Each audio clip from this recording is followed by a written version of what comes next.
Wow. With John and Ray behind me, the Secretariat and the Foundation backing Rotary International, what more can one ask to begin with? Thank you, John. Thank you, Ray. My friends, my world-class governors,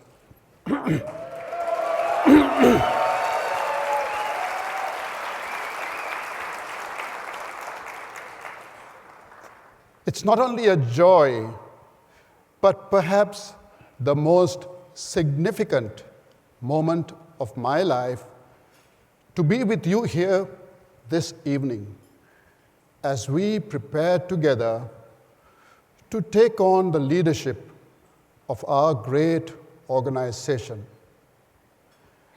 There are certain moments in one's life that are so pivotal, so transformative, that they become temporal milestones by which all our subsequent experiences are measured. When we look back at the events that form our lives, we divide them into before and after. We can point at one moment and say, that is when everything changed. I believe that for all of us here tonight, this is the moment. Outside, the world carries on. Our homes, our businesses, our families, our clubs. But right here in San Diego, our worlds are shifting. Our vision is sharpening. Our understanding, our ambition, our drive, all of these are expanding. During this week, you and I will begin to understand the breadth and the width of this organization and the complexities and the complications that surround it. Perhaps in the past, we may even have spoken about things which we saw as being wrong with Rotary.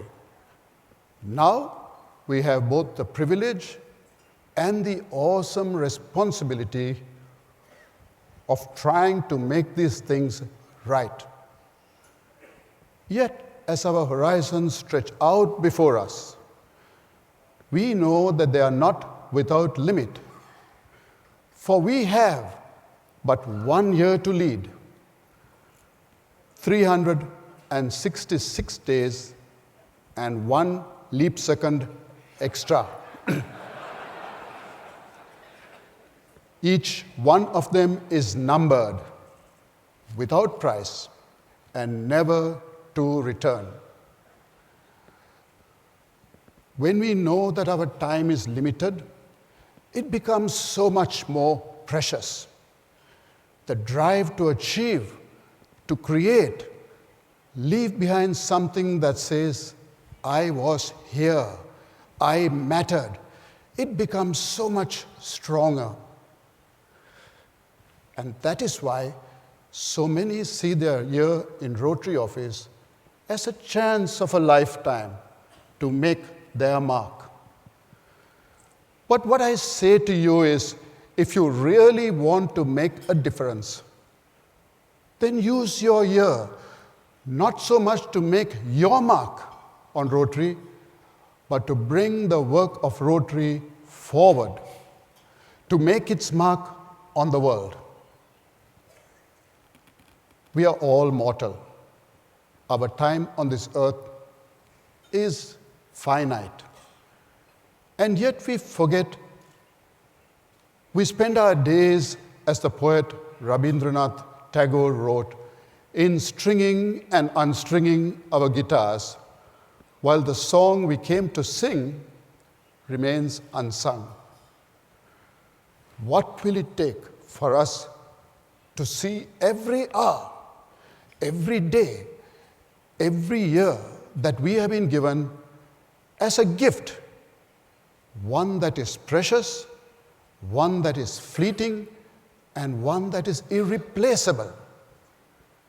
From the moment we are born, we receive gifts. The first gift is life itself. And then we receive gifts of love, of caring, and the nurture of our families, of education, of health, of every talent and ability that we learn and acquire. As we move through our lives, our parents, our friends, our spouses, and our children, our livelihoods, and our material wealth, all these are gifts to us. Sometimes a gift is so tremendous that we are overwhelmed with gratitude, as I felt a few months ago when we were blessed with our first grandchild, and as I feel tonight as I stand here before you. I know what you are thinking now. You're thinking how many gifts all of you have to be grateful for. And I ask myself, and I ask you, what do we do in return? Will we come to the end of our lives and realize that we have wasted our gifts, achieving nothing that will outlive us? Or will we look back and know that when we pass from this world, the good that we have done will remain? We have only one chance at our lives, and we will have only one chance at the 2015-2016 Rotary year. The time is so short, and there is so much to be done. Our first challenge, our greatest challenge is, of course, the eradication of polio. When we made the promise to eradicate polio more than a quarter of a century ago, we had 125 endemic countries. More than 1,000 children were being paralyzed every single day. Today, we have 3 countries that are endemic, and in the whole of last year, we had only 350-odd cases of polio. Almost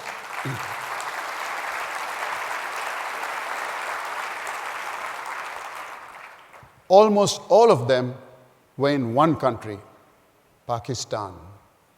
There, our fight is not only against the polio virus, our fight is also against the forces of ignorance, brutality, and oppression. Our challenges lie not only in getting the vaccine into the mouths of the children, but in getting the health workers safely past those who want to kill them. The government and the people of Pakistan are striving, along with Rotary, to reach a polio-free future, while the Taliban on motorcycles shoot the women who are on their way to immunize babies, and now have resorted even killing innocent children in their classrooms. No one could have envisioned 25 years ago that it would come to this. But the work of 25 years, the faith and the dedication and the trust of millions will not be brought low by so lowly an opponent.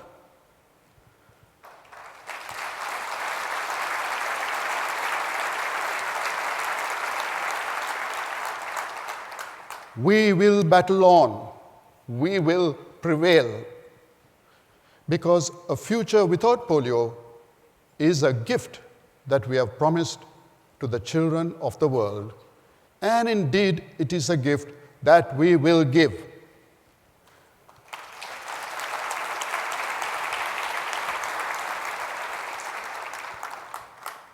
We know that Rotary has tremendous potential.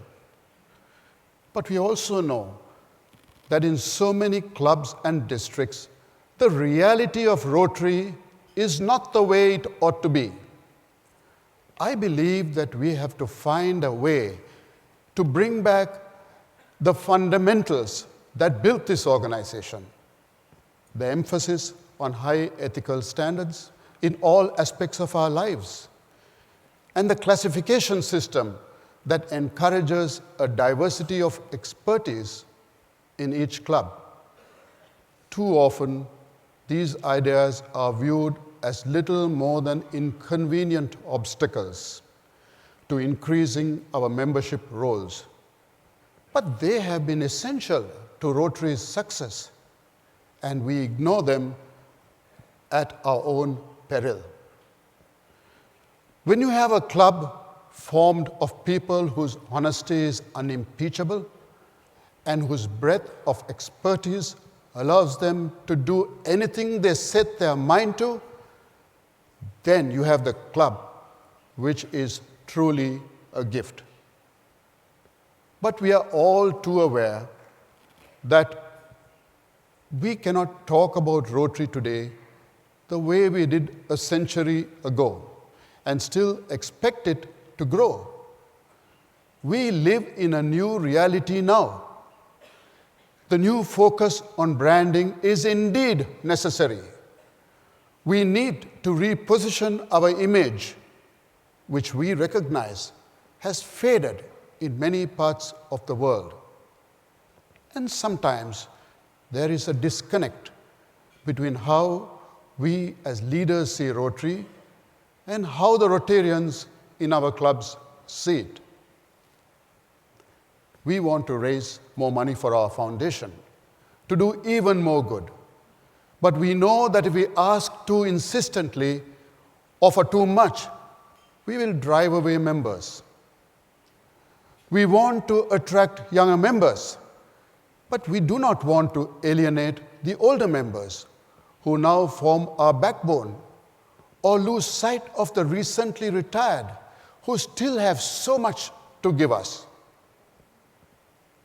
We want to encourage clubs to participate in activities beyond the club level, at district level, to become more involved in the network of Rotary.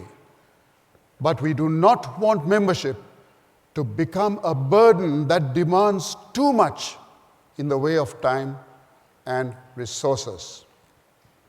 These are no easy answers to any of these questions. And yet, somehow, these answers must be found, and we are the ones who must find them.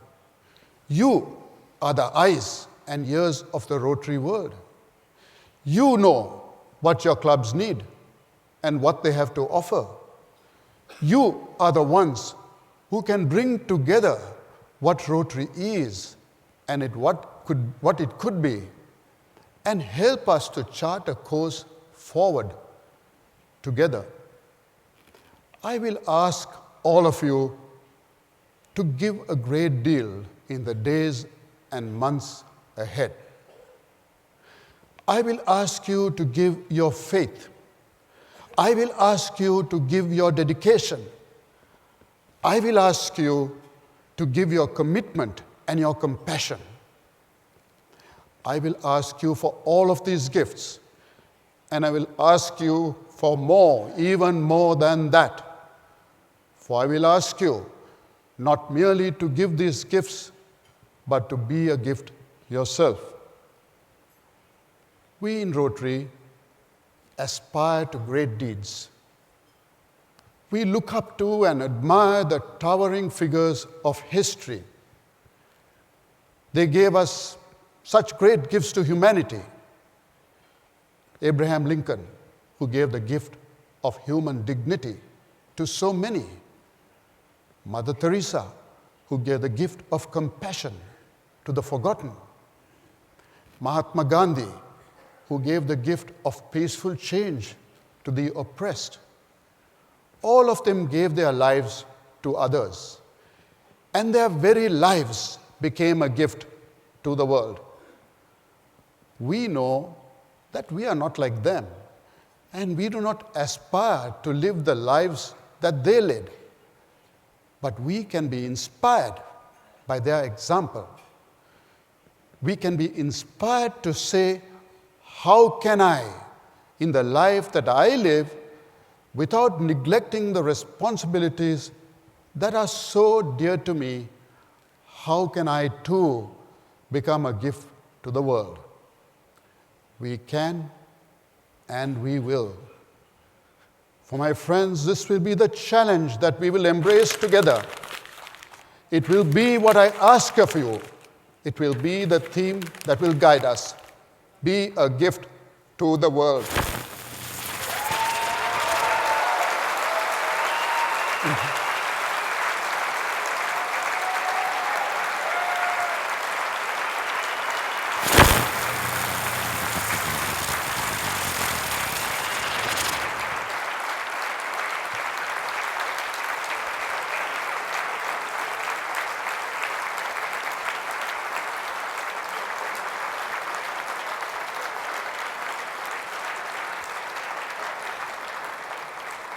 Yes, be a gift to the world.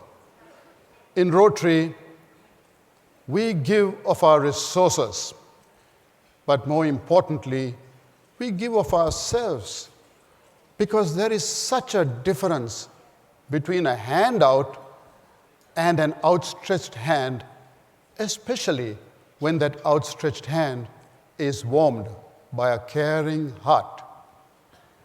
As children, we understood that the simplest gift, crafted with care and love, was more precious than the most lavish gift given without thought. And here in San Diego, we understand that our service is only of value when it carries each of us with it. And that is why, encouraged as I am, I ask you, I implore you to be a gift to the world. As I considered my theme, I thought of the lessons I have learned through my Hindu faith. And I want to share with you the story of Sudama, or Kuselan, as he is known in the South. Sudama was a very poor child and a bosom friend of Krishna, who was born in a royal lineage as an avatar. An avatar means an incarnation of the divine. As the two boys grew up, they drifted apart. And while Krishna became a military leader and a king of great repute, Sudama stayed as a humble and somewhat impoverished villager. Many years later, Sudama was going through some bad times and found himself without even enough money to feed his children. His wife reminded him of his childhood friendship with Krishna and suggested, go to him for help. Though initially reluctant, Sudama agreed. Not wanting to go empty-handed, he carried with him some beaten rice and tied in a piece of cloth to share with his friend. Krishna was overjoyed to see Sudama and received him graciously and with much love. Overwhelmed by the grandeur around him, Sudama was too embarrassed to bring out his gift. But Krishna asks him, "What are you hiding?" The cloth unrolls, and out comes the rice, which Krishna consumes joyfully. Some hours later, Sudama leaves, having forgotten entirely to ask for the help that he wanted, but full of joy in his friend's enduring love. He returns home, realizing slowly along the way that he neglected the task that he set out to achieve, and his children will still be hungry.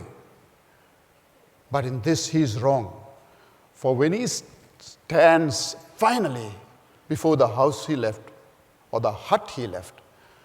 It has become a beautiful home, and standing before it is his family, well dressed and well fed by the bounty within their gates and waiting to greet him. Why? Because Krishna understood what Sudama has brought him as a gift. He had brought everything he had to give, and in return, Krishna gave him in return everything he needed. From this, we learn that it is not the material value of the gift we give, but how much of ourselves we give with them that will matter to the receiver. And we all have a choice, whether to keep our gifts to ourselves or to use them to be a gift to the world.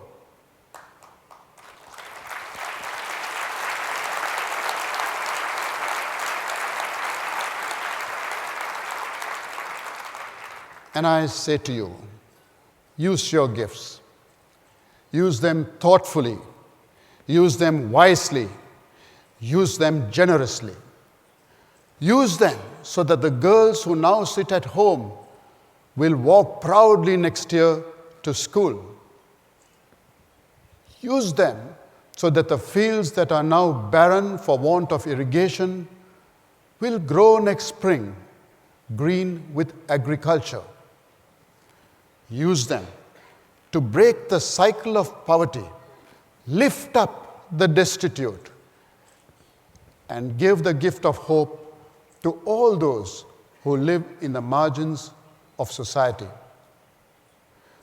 All of you have been given so many gifts, and now you have been given this great gift of 1 year to take all of your talents, all of your gifts, everything that you are and can become, and be a gift to the world.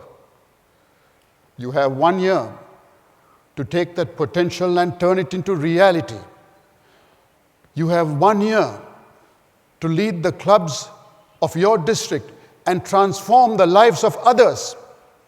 You have 1 year to build monuments that will endure forever, carved not in granite or marble, but in the lives and hearts of generations to come. This is our time. It will not come again. Let us grasp it. Let us be a gift to the world. Thank you. Thank you.